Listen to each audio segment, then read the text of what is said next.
የኢፌዴሪ መንግስት የኢትዮጵያን የባህር በር የማግኘት መብት ለማስከበር የሚያደርገው እንቅስቃሴ በተጀመረው ግለት እንዲቀጥል አቅጣጫ ማስቀመጡን አስታወቀ። ዓለም አቀፍ ማህበረሰብ ኢትዮጵያ በቀጠናው ሰላምንና ደህንነትን ለማረጋገጥ ያላትን ከፍተኛ ሚና እንዲረዳም መንግስት ጥሪ አቅርቧል። ይህ የኢፌዴሪ መንግስት ውሳኔ የተገለጸው የብሔራዊ ደህንነት ምክር ቤት ሚያዝያ 1 2017 ዓ.ም ያደረገውን ስብሰባ በተመለከተ ከጠቅላይ ሚኒስትር ጽህፈት ቤት በወጣው መግለጫ ላይ ነው። ሰላም ጤና ይስጥልን። ቅን የዋህ ሀገር ወዳድ ሆናችሁ የቃል ሚዲያ ቤተሰቦች እንደምን ቆያችሁ? የዛሬውን ቪዲዮአችንን ከመጀመራችን በፊት እንደተለመደው የከበረ ስጦታችሁን ላይክ፣ ሼር በማድረግ እንዲሁም ሐሳብ አስተያየታችሁን በኮሜንት መስጫው ስር እንድታሰፍሩልን በትህትና እየጠየቅኩኝ ለዚህ ቻናል አዲስ ከሆናችሁ ሰብስክራይብ በማድረግ ይህንን ድንቅ ቤተሰብ እንድትቀላቀሉ በአክብሮት ጠየቅኩኝ።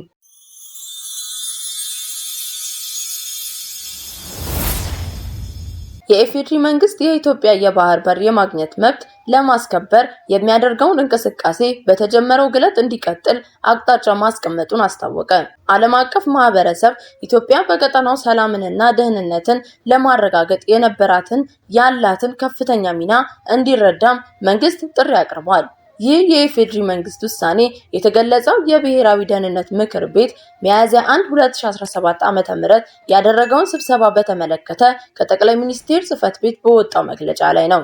ጠቅላይ ሚኒስትር ዶክተር አብይ አህመድ እና የጦር ኃይሎች ጠቅላይ ኢታማዦር ሹም ፊልድ ማርሻል ብርሃኑ ጁላን ጨምሮ የኢፌዴሪ መንግስት ከፍተኛ ኃላፊዎች በተገኙበት የተካሄደው ስብሰባ ሀገራዊ፣ ቀጠናዊና ዓለም አቀፋዊ ሁኔታዎች የተገመገሙበት እንደሆነ መግለጫው አስታውቋል። ምክር ቤቱ በስብሰባው ትኩረት የሚሹ ጉዳዮች በሚል ከጠቀሳቸው ጉዳዮች ውስጥ ፍላጎትን በኃይል የማስፈጸም መንገድን የተከተሉ አካላትን የተመለከተው አንዱ ነው።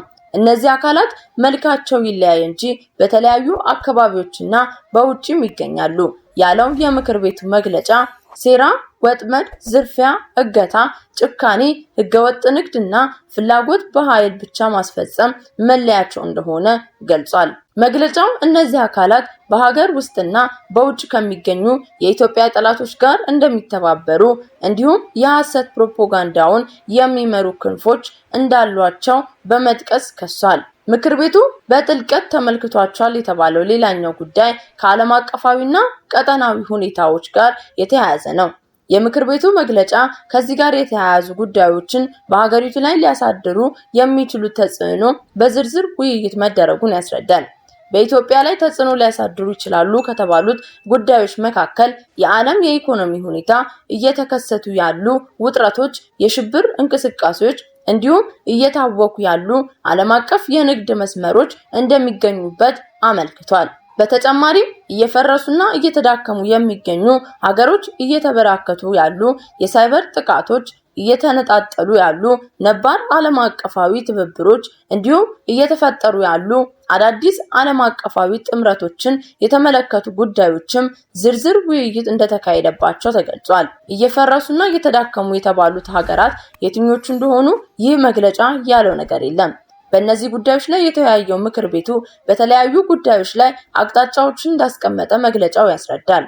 ምክር ቤቱ አቅጣጫ ካስቀመጠበት አንዱ ጉዳይ በትጥቅ ትግል ላይ የሚገኙ ቡድኖችንም የሚመለከት ነው። በመቀጠል ምክር ቤቱ በስብሰባው ላይ ከዚህ በተያያዘ የሰጠው አቅጣጫ የኢትዮጵያ የባህር በር የማግኘት ጥያቄ የተመለከተ ነበረ።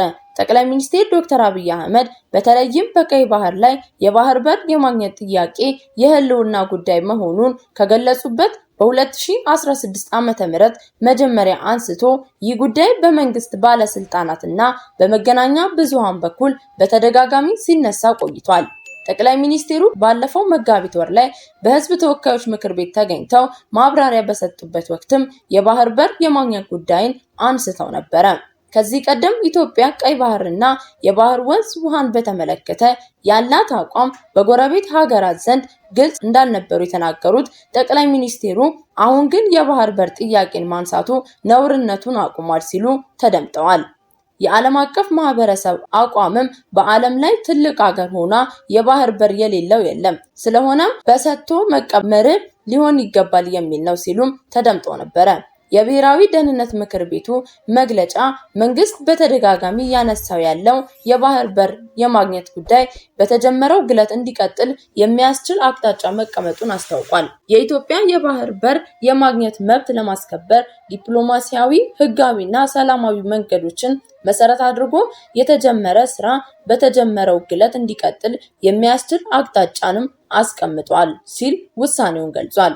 ኢትዮጵያ በአሁናዊ የዓለም ፖለቲካዊና ኢኮኖሚያዊ ሁኔታ ውስጥ የፖሊሲ ነፃነቷን አስጠብቃ ጥቅሞቿን አስከብራ ተገቢ ሚናዋን እየተጫወተች መሆኑን የሚጠቅሰው መግለጫው ሀገሪቱ ዓለም አቀፋዊ ፈተናዎች ሁሉ ተሻግራ ተገቢ ሉዓላዊ ደረጃዋን እንድትይዝ የሚያስችል ጥበባዊ አመራር ተጠናክሮ ይቀጥል የሚል እምነቱንም ገልጿል።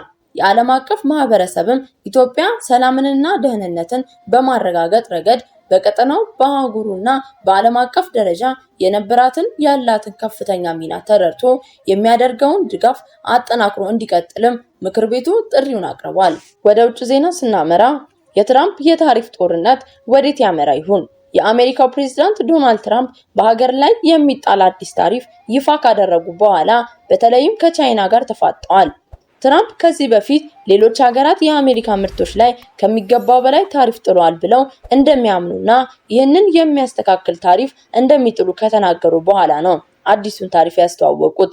በመጀመሪያው ዙር ፕሬዝዳንት ትራምፕ ከቻይና በሚገቡ ምርቶች ላይ 104% ቀረጥ ጥለው የነበረ ሲሆን ቻይና በምላሿ 84% ከአሜሪካ በሚገቡ ዕቃዎች ላይ ቀረጥ መጣሏን ገልጻለች። አሜሪካ በቻይና ላይ የጣለችውን ቀረጥ ዝርዝር ምን ይመስላል የሚለውን ስንመለከት 10% አዲስ ቤዝ ታሪፍ፣ ይህ በኢትዮጵያና በሌሎች ሀገራት ላይ የተጣለው ትንሹ ቀረጥ ነው። 20% ነባር ታሪፍ፣ 34% ተመጣጣኝ ታሪፍ፣ 50% ለቻይና ያለፉት ድርጊቶች ቅጣት የተጣለ ታሪፍን ያካተተ ነው። አሜሪካ ይህንን የታሪፍ ዝርዝር ይፋ ካደረገች በኋላ በርካታ ሀገራት ግብረ መልስ ቢሰጡም ዛሬ ከአሜሪካ በኩል የተሰማው መረጃ ተደራራቢ ታሪፍ የተጣለባቸው ሀገራት ወይም ከ10 በመቶ በላይ የሆኑ ሀገራት ከአሜሪካ መንግስት ጋር ለመነጋገር መጠየቃቸውን ይገልጻል። በዚህም ምክንያት የአሜሪካ አስተዳደር ለ75 ሀገራት ከፍተኛ ሽኩቻ ውስጥ ገብተው የነበረችው ካናዳ ጨምሮ ሜክሲኮ፣ ጃፓን፣ ደቡብ ኮሪያ እና ለአውሮፓ አባል ሀገራት የ90 ቀን የታሪፍ እቀባ ወይም አዲሱን ታሪፍ እንዳይፈጸም የተቀመጠ የእፎይታ ጊዜ ተሰጥቷል። በዚህም ጊዜ ውስጥ እነዚህ 75 ሀገራት ከአሜሪካ መንግስት ጋር ድርድር እንደሚያደርጉ ይጠበቃል። በተቃራኒው ግን የቻይና መንግስት ለአሜሪካ አዲስ ታሪፍ ተመጣጣኝ ያለውን የ84 በመቶ ታሪፍ መጣሉን ባስታወቀ በሰዓታት ውስጥ አሜሪካ በቻይና ላይ የጣለችው የታሪፍ መጠን ወደ 125 ከፍ አድርገዋለች። ቻይና ከዚህ በተጨማሪ 18 የአሜሪካ ተቋማትን በተለይ ከወታደራዊ ምርት ጋር የተያያዙ ተቋማትን ዝርዝር በማውጣት እገዳ ጥላለች።